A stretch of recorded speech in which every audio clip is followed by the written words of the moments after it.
Welcome to day number 306, and our guest today is Garin Baker. Garin, welcome. How are you, man?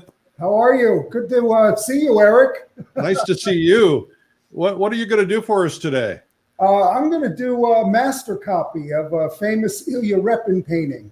It's actually a head study portrait.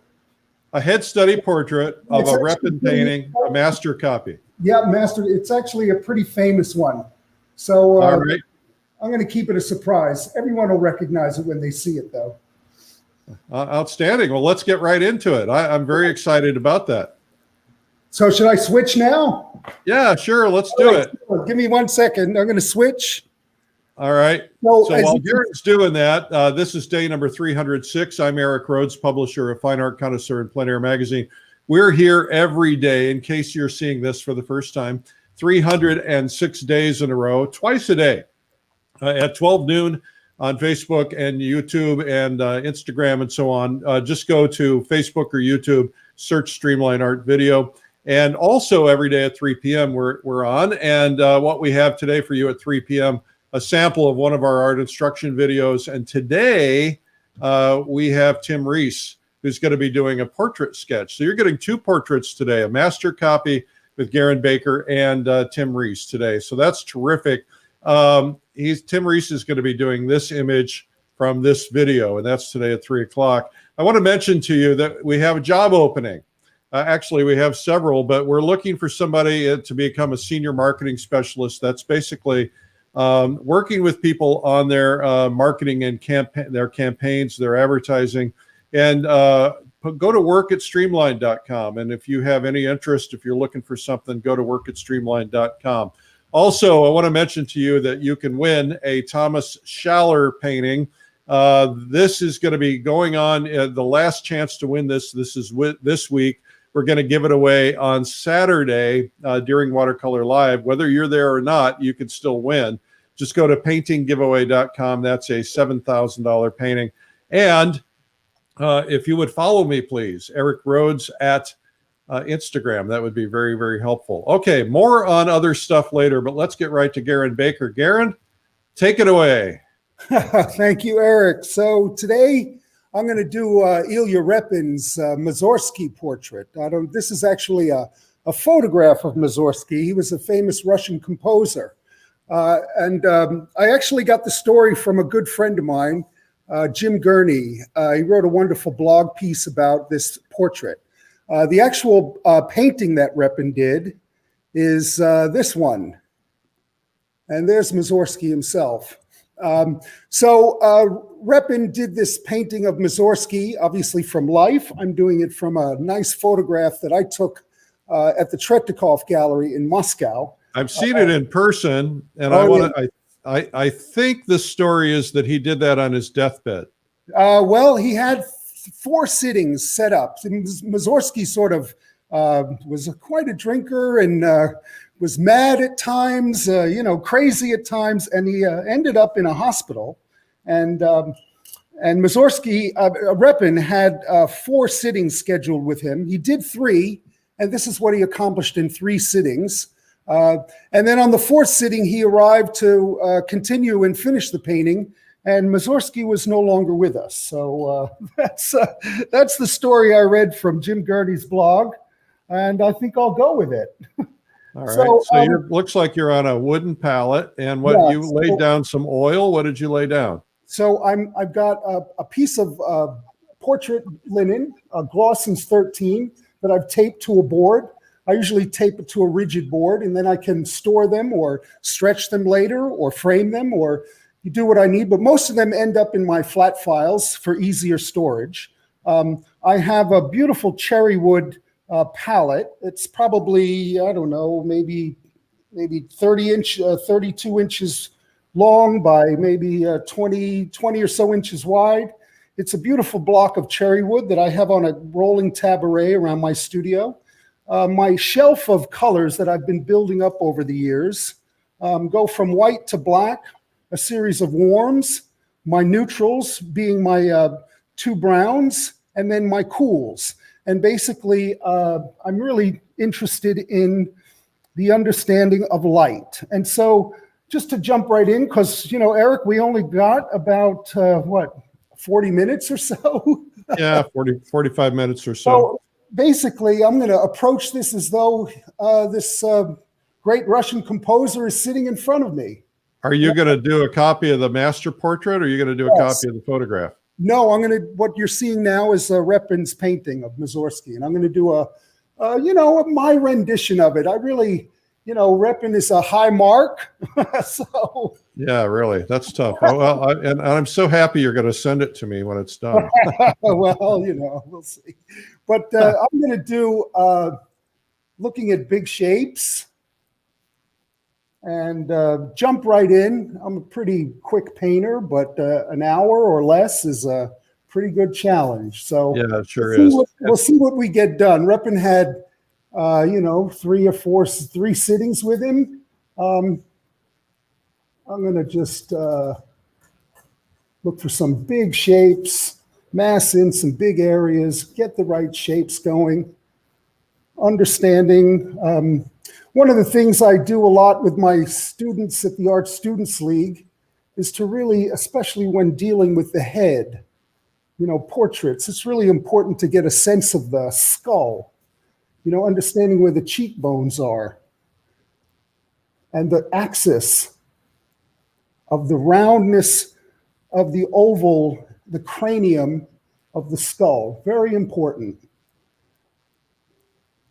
The axis of the tilt of the head, the axis of the cheekbones, the eye sockets. Really trying to understand what's happening structurally underneath. No outlines, just really trying to see some big shapes.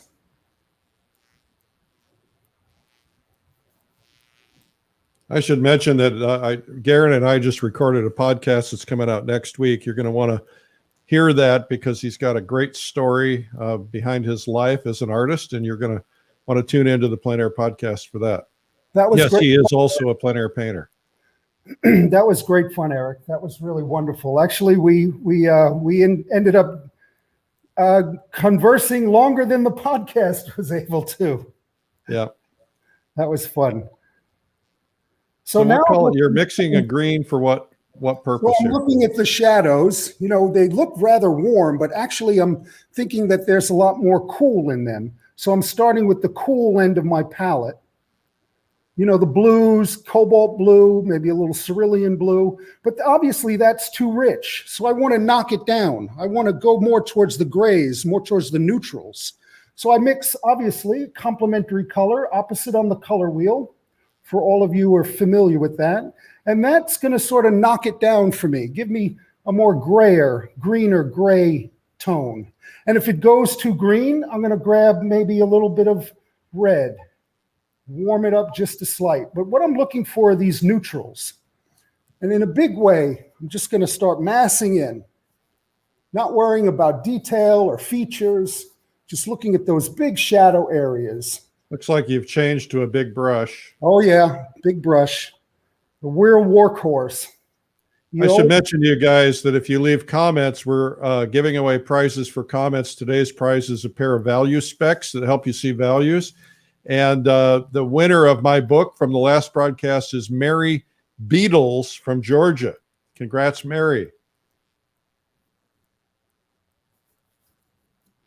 Make sure you tell us where you're from in the comments. I see Israel.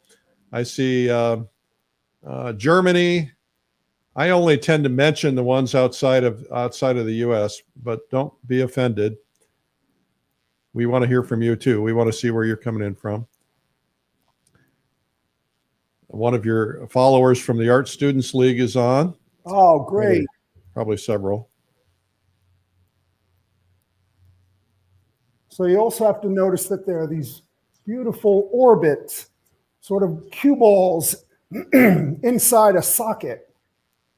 Now, I'm not seeing that light green in the forehead. I'm trying to understand why you did that. Well, it's we're playing chess a little bit. In traditional painting, it's not, and even with alla prima, it's not necessarily that you're going for the final sort of color that's going to be evident at the, when you see the painting at the end. What you're looking for is that sort of transparent underpainting.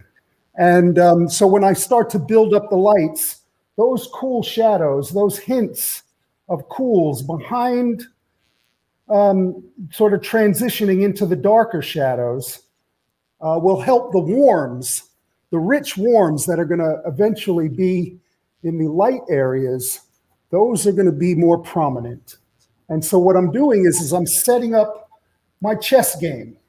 I'm moving my pawns out. I'm not. Somebody wants to know what size brush you're using, and there's somebody saying hello from Poland. Oh, cool. I'm using a number 7. It's a Robert Simmons. I love these. These are a real workhorse brush.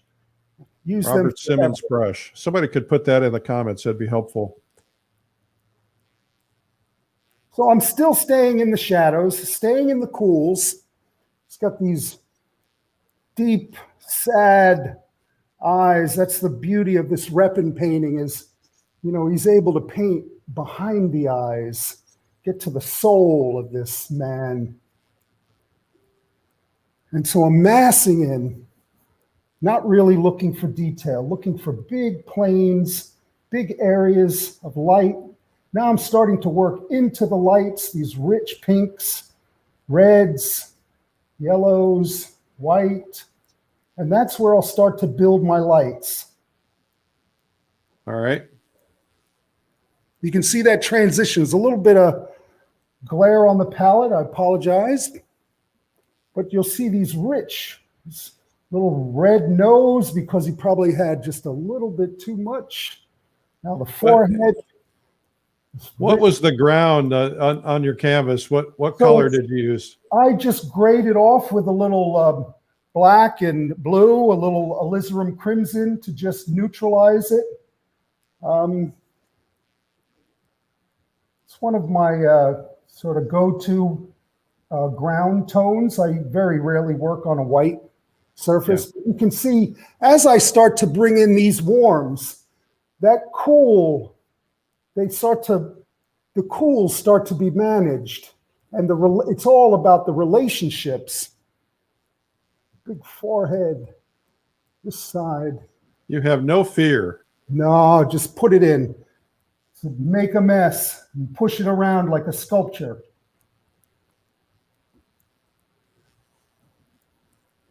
What are your whites? You've got, looks like 3 whites. Well, I've got a Naples yellow deep. I've got one of my favorite, it's called an ivory white. I think Holbein makes it. And then I have a Rembrandt titanium white. I also use a stack white when I'm really looking to build up. Why do you use the ivory white? The ivory white gives me the opportunity to not necessarily use a cool white, which is the titanium sometimes has too much cool into it. And so by using the ivory white, I'm able to play both ends of the spectrum in terms of the white, have a warm white and a cooler white. But obviously, I'm also always varying these transitions, that beautiful rich. Now I have to be careful with the drawing. Placement is everything. Gotta, slow down a bit. Make sure my ear is the right space and the right placement. Simple.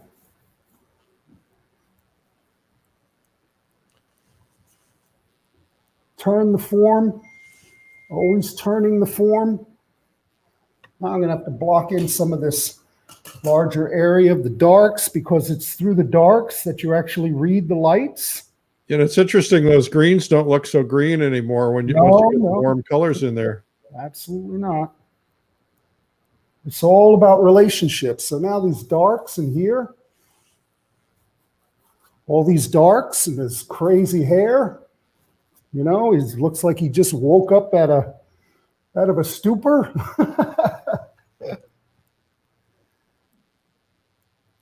Now this dark side on this side of his forehead, it's going to help you to see this side of his head.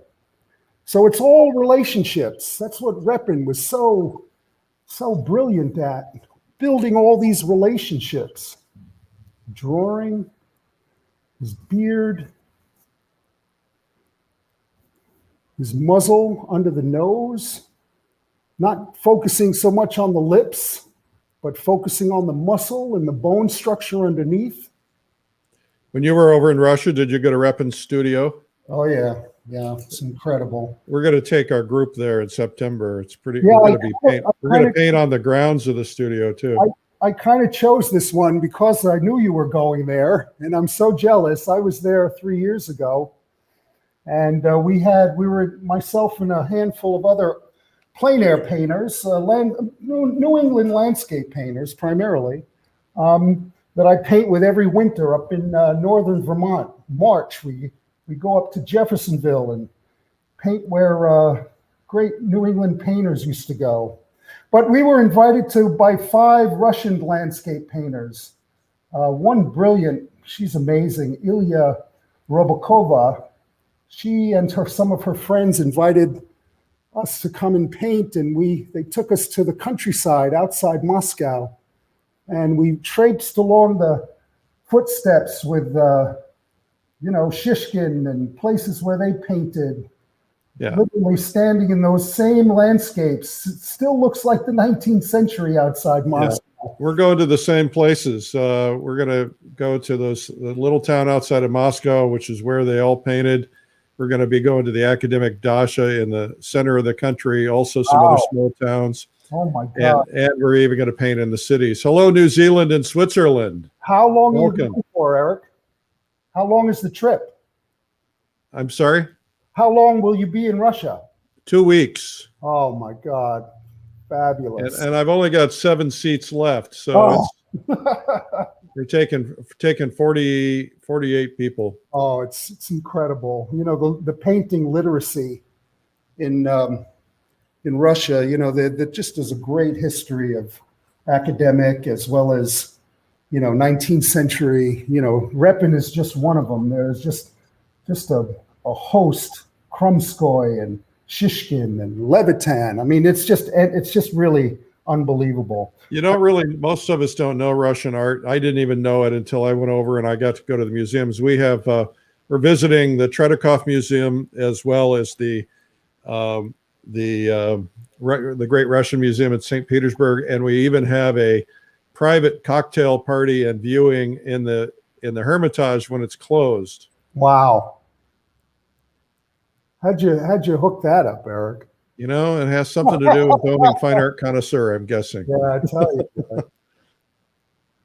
Well, you're treating people to some really amazing stuff. So now I'm looking at those round orb, those round cue balls of the eyes, catching the light on the side. Look at that rich, painting, especially portrait painting, and I'm working from a master as a copy.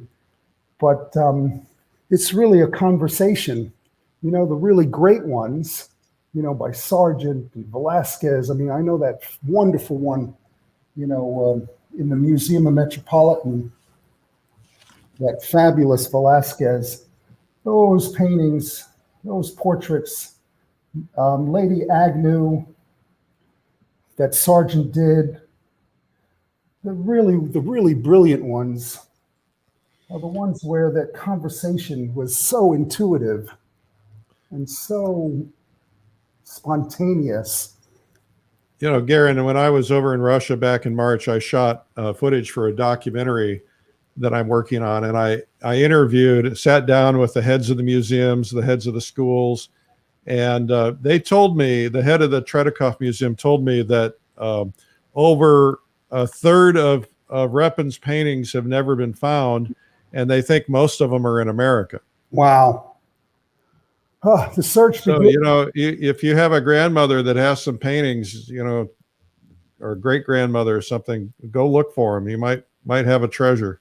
Well, I'm part of a little troupe of, painters here in the Northeast, and we're sort of the Raiders of the Lost Ark of searching out great paintings and, finding where they are and calling people up and saying, hey, can we come and look at your collection? I found a painting. I can't tell you much about it publicly, but I found a painting that's been lost, a very major important painting. that's been lost for over 100 years. Wow.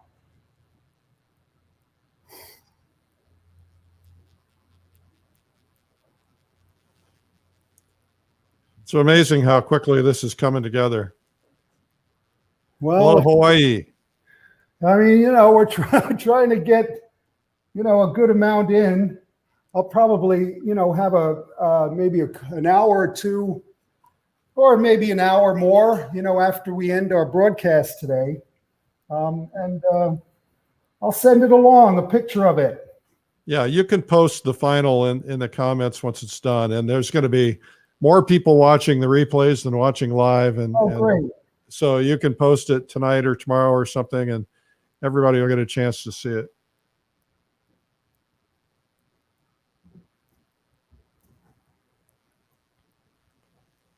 Amazing how the form is coming together already. So now we're going to start pulling this head into space by using some of these lighter, cool grays behind his head. What do you mean pull it into space? What's that mean? Well, I'll do it. You'll see what I mean. Okay. The light behind his head. Oh, background. So it's these relationships again that Repin was just a real master of. I mean, when you see his, ambitious, large compositions, just pulling these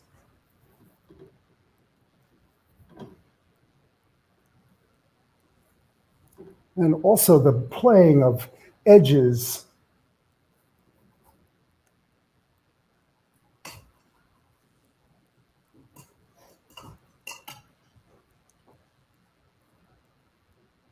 It's a conversation. It talks to you. And you respond, and it says again what it needs. And you respond again.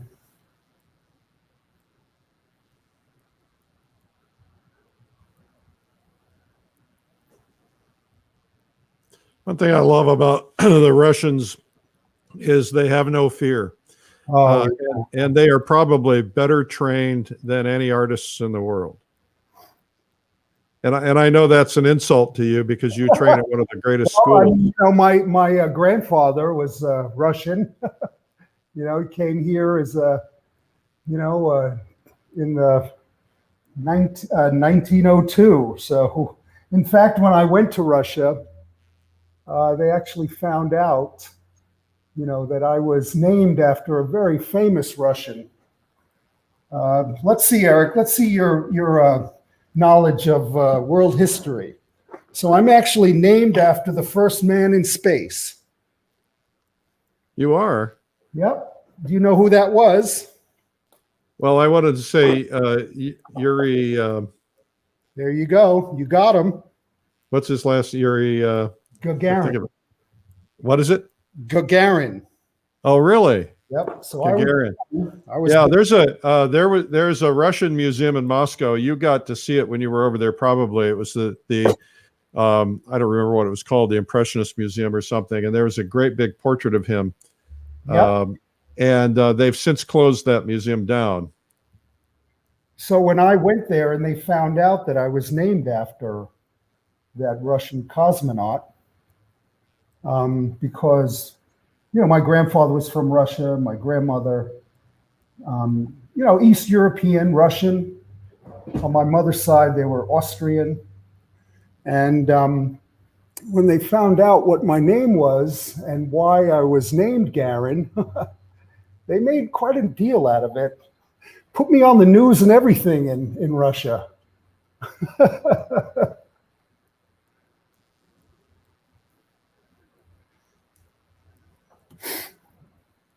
I think anybody has a chance to study with Garin at the Art Students League or privately or otherwise should do it. I mean, look at this.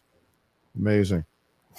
Well, my class at the League, I've been teaching there a few years. And, the League is one of those great American art institutions. It's been around since 1885.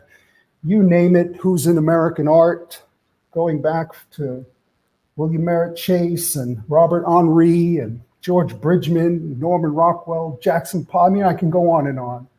And they have an amazing sort of faculty now. Max Ginsberg teaches there. Ricky Mujica, I teach there. Dan Thompson teaches drawing there, if anyone knows Dan Thompson's work. There's just an incredible faculty.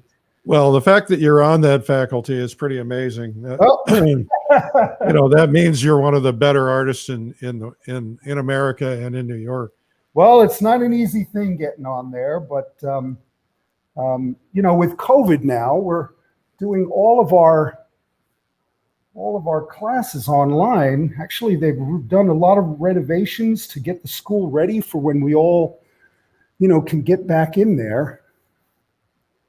And so now, and actually me and a handful of other instructors were really experimenting early on with how to do, high quality Zoom classes with demos like this. I'm able to paint along with my students and draw along with the students.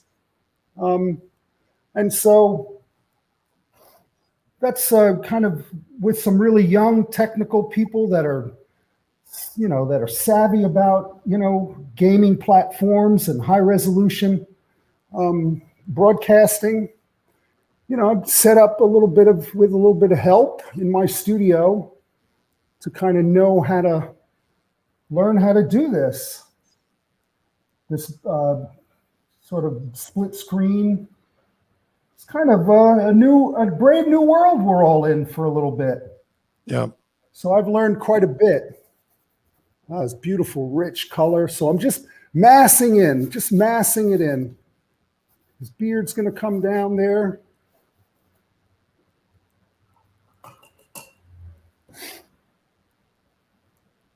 Looking, squinting, simplifying. Alter the color a little bit. I remember going to the Art Students League for the first time, and I felt like I was in hallowed halls. I mean, all the greats that have taught there, and it's. I don't know if it's the original building, but I think it's been there since 1912 or something. Oh no, 1885. Eric. 1885, and now what's happening is they're building a skyscraper over it, which is interesting. Well, it's already built. What we call in New York, because I'm a New Yorker, the safety deposit box is in the sky. Yeah. There's a huge one that just went up. Actually, this Nordstrom's is in there now, on the ground floor. The Art Students League is right next door. And in New York, the airspace is very valuable. And the Art Students League was savvy enough a few years ago to sell the air rights, but to maintain, in the long run, the North Light studios they have on the 4th and 5th floor. Yeah. My studio is on the 4th floor, the coveted Studio 7, which is where all the, masters of representational painting to the 19th century taught. Studio 7 is a kind of a, it's coveted. And so all of that North Light, just like I have in my studio here, I built into this old post and beam barn. And if we get a chance, towards the end, we're going to show your studio. Well, on my website, if people are curious now, they can go to my website, and on the menu, there's a heading called Studio. I have some great photos, great images of my studio. I've taken this 1790 property, old stone house, big carriage house, post and beam barn. Over the years, renovated it. And so there's some cool shots of my studio. But all right. I put your website up at garinbaker.com. Oh, thanks, Eric. It's on the screen. So now we're going to find the center of his eyes, the center of that ball.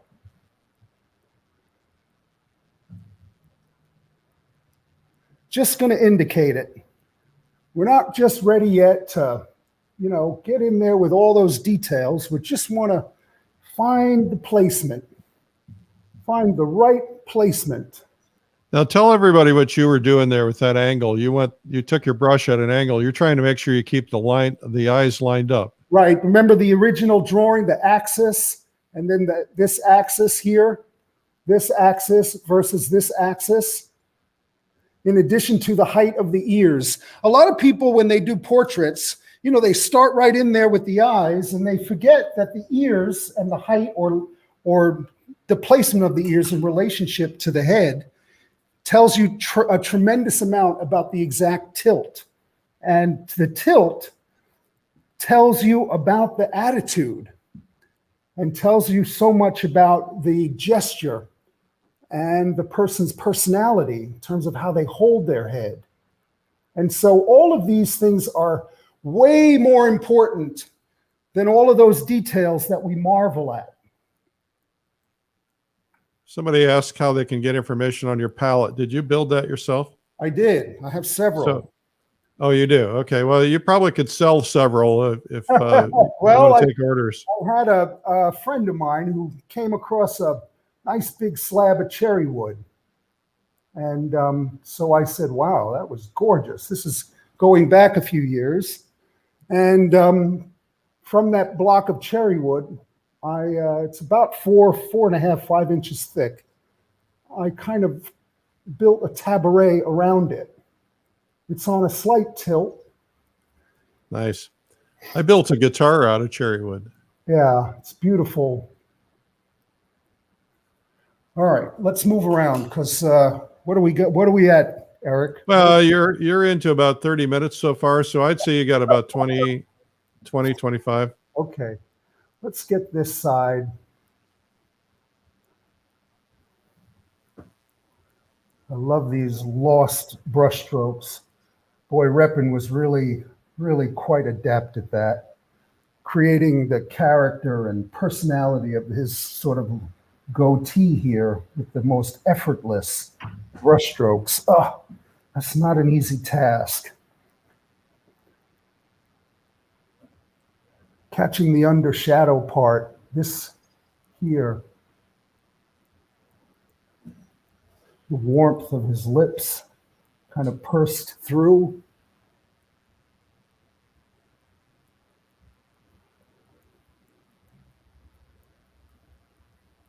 The light on the lower lip.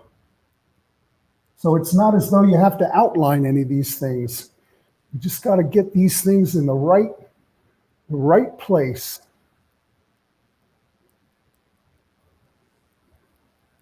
Remember, you guys, if you leave comments, we're giving away today a pair of value specs for, we're going to pick from the comments, both in the replay and the live. And so make sure you leave a comment. Also, if you're from outside the country, please say where you're from. And everybody, we'd like to know where you're from. So it's nice to see where people are from. And if you would, if you're enjoying this and you think other people might enjoy it, go ahead and hit the share button. And definitely give Garin some positives with a like or a heart or a smile or something. That'd be nice. You can go to his website, garinbaker.com, to see his studio. We'll try at the end if we have time to show a little of it.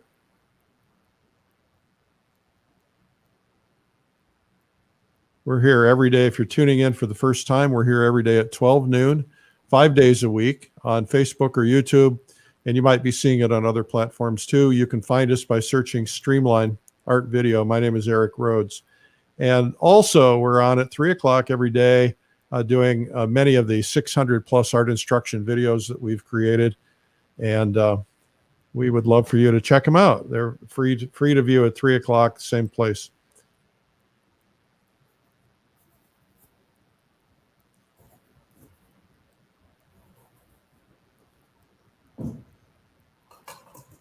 So everything, Garin, starts with a foundation. Oh, yeah. You start with the form and the foundation. You don't start with the detail. And, I think a lot of people, if they were looking at this and copying this, the first place they would do is start by, getting all that detail in early on. But if you don't get that foundation in, the detail just doesn't work. Yeah, you sort of have to find the volume of it first, the sense of it being an object, a round skull, a round kind of bowling ball, for instance, in space. And that happens by that kind of earlier block-in work. And then once you're able to find that, then you can start sculpting it and pushing things in their proper relationship. It's a challenge always. It's not something that you can guarantee at every turn. But the more you play with it, the more you move it around, the more you find the shapes and the spaces. Then when you put a piece of detail in, like a highlight, it feels voluminous. It feels like it takes up real space.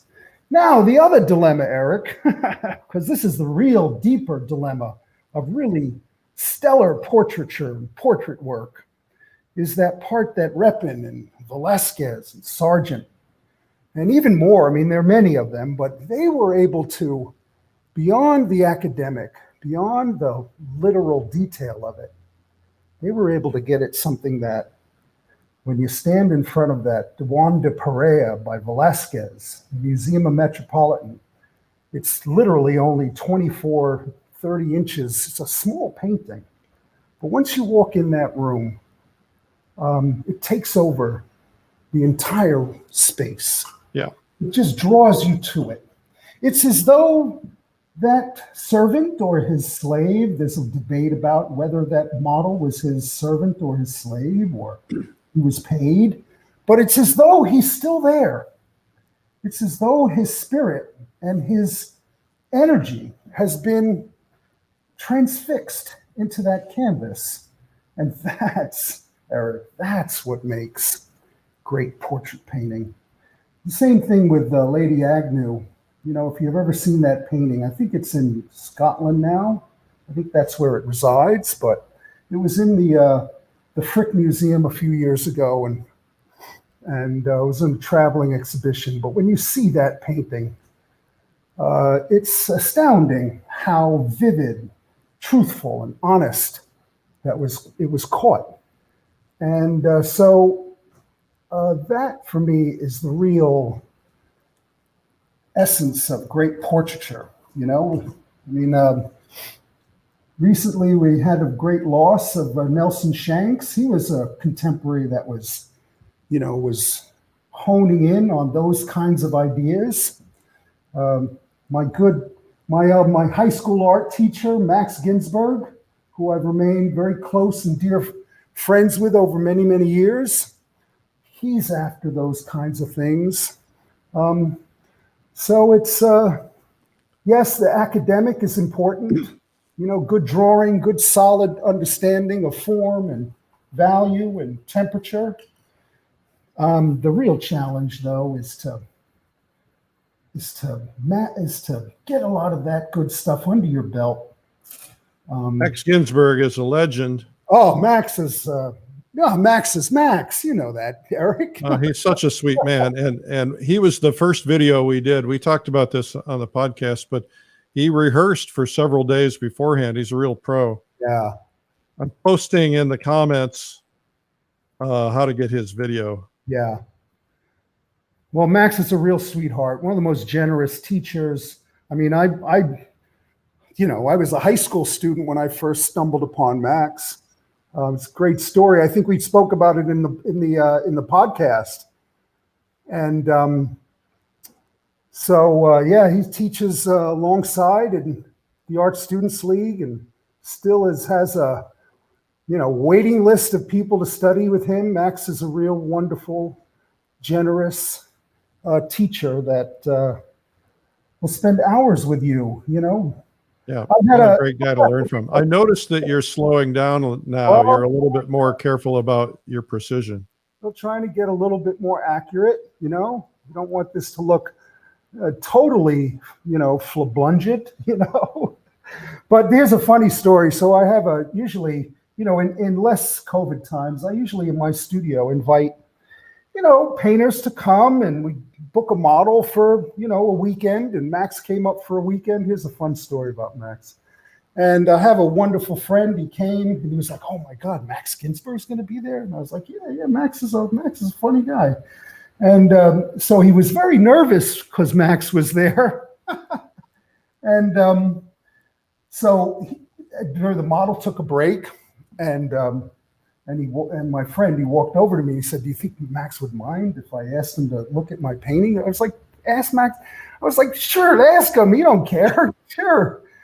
And so he brings Max over. He looks at the guy's painting, and Max has, got his sort of head rested on his chin, looking at it intently. And the guy starts explaining, "Well, the drawing is off here, and this is off there. I know I tried to work out." And Max looks at him and goes, "You think that's You think that's all that's wrong with your painting?" So Max was, joking around. We were trying to have fun, but it's a wonderful human spirit with Max. Max is a very genuine, warm person. And very generous, too. Yeah. He's such a sweet man. I love Max.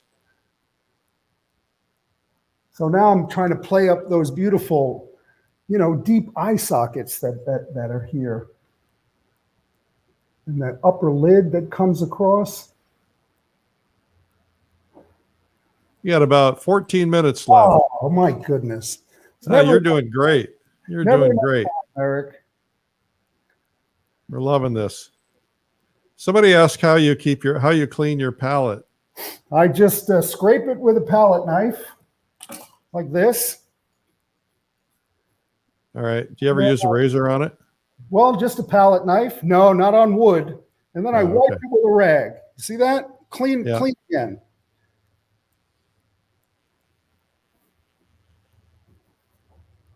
Let's get this beautiful kind of real. Hello, Sweden. Nice to have you here today. Sweden? Yep. Wow, that's great. We have a lot of people in Sweden, Israel, Egypt, Saudi Arabia, all throughout Europe, Japan. Once in a while, we'll get somebody else in Asia. I haven't seen Japan is mostly. I have a student from Japan. Now that the Art Students League did their, online, with their classes online, Norway. Kind of limited to students within the tri-state area, New York, New Jersey, Connecticut. But now we have students from everywhere. I know, it's really wonderful. I mean, we're all learning that this show has got people in, Watercolor Live, which starts this week. We have people in 39 countries. We have almost 1,700 people signed up. Wow. Amazing. I mean, it's the ability to touch so many lives. It's so wonderful. Yeah, it's really incredible. Especially, art, it's really, So you never let the paint dry on your palette, obviously. No, not in the mixing area. That's why the shelf of colors is built up. I'm constantly scraping it down. I don't know, a good friend of mine, we were in high school together. He was a couple of years older than me, Steve. Have you ever seen his palette? Steve Assell's palette? It's built up about this high. Oh, yeah? In fact, sometimes there's hardly any room on it. He just mixes right on the surface of the canvas. I know some people let that paint pile up really, really high. That drives me nuts. Hello, Italy. Hello, Norway. Hello, South Africa. See, when I start mentioning it, all of a sudden people start, Netherlands, they start saying, okay, I'm going to speak up. We like that. Thank you. Yeah, that's great. Somebody who's never made a comment before, we're looking for you from today. Hello, Spain. Outstanding. Our guest today is Garin Baker, instructor at the Art Students League in New York. If you tuned in late, he's doing a master copy of a Repin portrait. Well, that was pretty slick, what you just did. So these beautiful cools that I was playing with before, now they come into play to give me that hairline.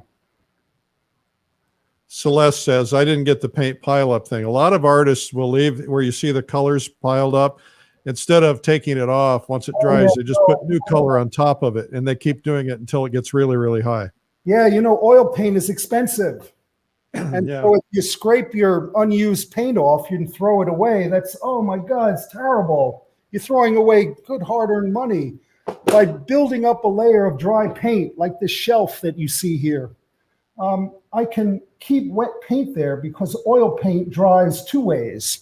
Oxidation, that means through the air, and absorption, that means on the surface. So if I block the surface by building up dry paint, there's nothing for it to absorb into. So I can keep wet paint on this area of my palette up on its shelf for several days. And this way, you never really have to, throw away your paint. Obviously here, where you're mixing, that you clear off, that you keep clean. Garin, they're asking me to have you do a video. Okay, let's do a video. That's how quickly things happen. But I tell you, I'd really love to do one from life because, this, as much as this, we're all trying to behave and be smart and, save lives. And, I really, last week we had a model at the league and they're doing some videotaping of model sessions so that they can broadcast them. And they brought me in to work on the lighting with them and to play around with the poses. It was the first time in 6-7 months that I've drawn from the model. I can't tell you how much we all miss it. And so I'd love to do a video, Eric, but we got to have a model pose. Maybe you'll pose. Yeah. Okay. Well, we have lots of models we use. Yeah, I think we should do it. So coming down. Somebody asked, do you use a pochade box when you're doing plein air? I do. I have 3 or 4 different sizes. And we're probably coming, to our time. We're probably about under 6 or 7 minutes, right, Eric? Yeah, about 6 minutes. So let me just play around with a couple of spots. I'll stop talking. And then I'll turn my camera and sort of pan through my studio. That might be fun. Now, I'm rushing this a little bit. I would much prefer to spend more time, and I will. But this gives you an idea. It was fun. Yeah, that's actually very beautiful just as it is. It wouldn't need to be finished. Oh, thank you, Eric. I appreciate that. Oh, there's so much wonderful work he did here. He'd had more than an hour, though. Gosh darn it. All right, Eric. Well, that's why these videos are so important. I mean, can you imagine if we had a video of rep and painting? Oh, my God. And guys like you, 200 years from now, people are going to, I know you're still going to be around, but it would be nice, for people to have it. And I think what people don't understand is how special it is to be able to have that in their homes and to be able to capture, 30 or 40 years worth of painting expertise. Well, instead of me fiddling around, why don't I show them a little bit of my studio? Just pan my other camera around. All right, great. All right, great. I'm going to switch windows here. Okay. There we go. All right, you guys, first off, round of applause, thumbs up and applause for Garin Baker. Thanks so much. All right. That was okay. fun. Let's do the studio. All right, so let me take the camera out of here. Sorry about my hand. I can flip the, there we go. Well, it's going to be a little shaky. Okay, we can handle it. Oh, I'm getting seasick. There's a few paintings in progress. All right, wow. And that's a cityscape, sort of late in the afternoon. Here's a If you guys listen to the podcast, comes out next week, I think, that I did with Garin, you'll hear about the stories about plein air painting in the streets in New York. Oh, yeah. That's awesome. This one is called, I can smell the fish in that painting. This is called Salting the Herring. I go, my wife and I, we try to get to the coast of Maine every year for a couple of weeks, and This was done actually from a series of iPad movies that I took. Cool. Is this a sketch for a larger composition that I'm working on called His Address. There's the block in for the painting. Nice. There's a couple of head studies. Whoops. Uh-oh, I'm losing you. No, we're here. Oh, great. Sorry. Well, you froze up for a second there. Okay. Well, there we go. And I'll just pan around. I'm sorry about the shakiness of it. All right. So here's an old post and beam barn. Beautiful. And a hallway to the carriage house. And I'll just walk over here. All right. There's a couple of paintings on an easel over there. Here's the setup that I have for today. My laptop, big monitor, the camera that you guys were watching me on, my tabaret that rolls around my studio, the study I just did, my great sort of wonderful Hughes easel, which is awesome, northern skylight that I cut into the hip roof of the barn. Now, what angle is that light at? It's a 45. Yeah, it's a hip roof. The barn, we basically just cut out and created a hip roof. And I'll just switch this around. And there we have it. All right. Well, that's terrific. Let me see if I can get us both on here again. There we go. All right. Garin, we can't see your face, but we will in a second. All right. There we go. That's better. All right. Now you're going to have to get down low. Yep. There we go. Well, Garin, you did a fantastic job. Thank you so much for being with us today on the show with no name. And, well, thanks, Eric. It was a lot of fun. Sorry I butchered a rep in, but maybe I'll put another 20 minutes or an hour into it. You did not butcher anything. That was fabulous. Everybody give him hearts and applause and thumbs up. All right, Garin, hang with me. I'm going to come back and talk to you after I get off the air. Okay. All right. Garin Baker, our guest today, and you can find him at garinbaker.com. Don't go away. I just want to tell you a couple of things. First off, a couple of things that I wanted to mention to you. One is 3 o'clock today, Tim Reese is going to be doing a portrait sketch. You don't want to miss that. He's going to show you his approach on doing this portrait, and there is the video cover. And, of course, we always give discounts. We have job openings. We got a bunch of job openings. So this one's work@streamline.com. This one's for a senior marketing specialist. If you think you can help people with their ads and their marketing, we would love to talk to you. This week is the end of the painting giveaway, $7,000 painting from Thomas Schaller. You can win by going to paintinggiveaway.com. You don't want to miss that. And we are doing this week Watercolor Live.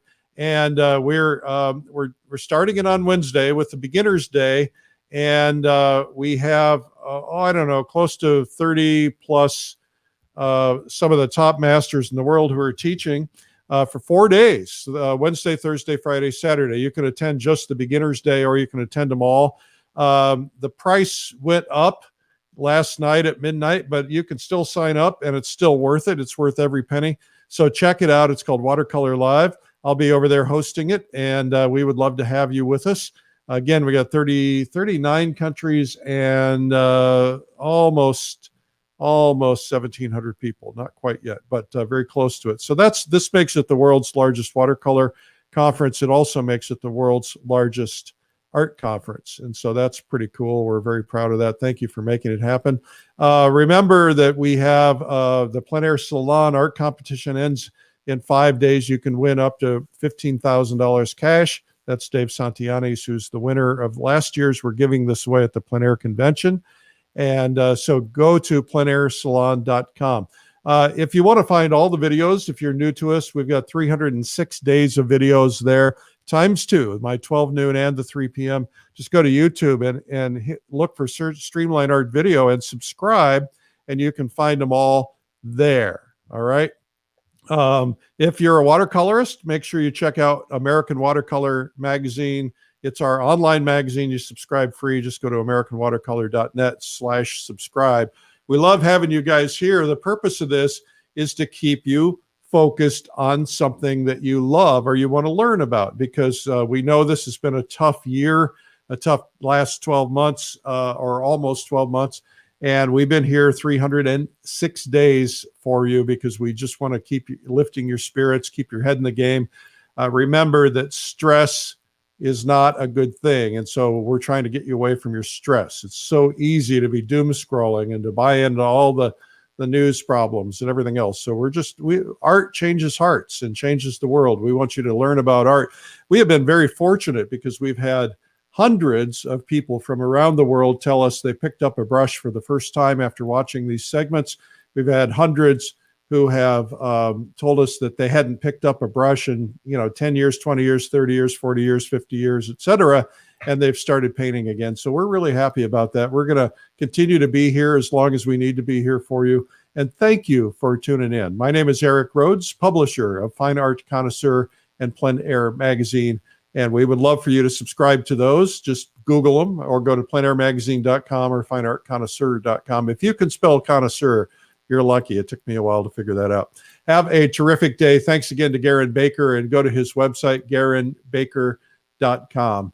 Have a terrific day. And sign up for Watercolor Live. That's 100% money back guarantee. If you go to it and no matter how much money you spend on it, if you watch for the first day and you feel like this, I didn't get my money's worth in the first, refund your money, because we are that confident about it. Go to Watercolor Live and check it out. Even if you don't know watercolor, it's a great way to learn it. Thanks. Bye-bye.